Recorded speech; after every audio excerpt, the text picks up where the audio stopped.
There's a specific feeling you get when you follow a tutorial. The code works, the output appears, you feel like something clicked.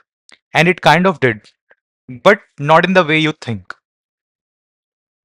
What actually happened is the tutorial did the part. The problem was already identified, the approach was already chosen, the edge cases was already considered. You just filled in the blanks. That's not problem solving. That's pattern completion.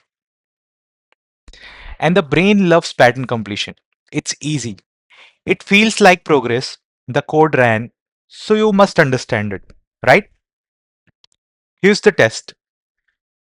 Close the tutorial, give yourself same problem, but a slightly different version of it. Different input, same idea.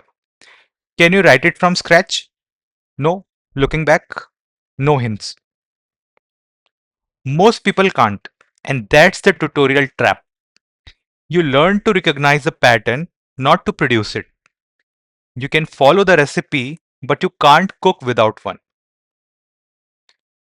Tutorials are useful. They are not the problem. The problem is mistaking completion for comprehension.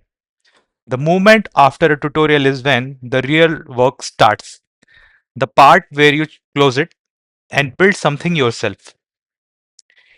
If it was easy, you don't learn it. It means tutorial simulates understanding without building it. Once you see the problem in this way, the solution approach changes naturally without forcing it.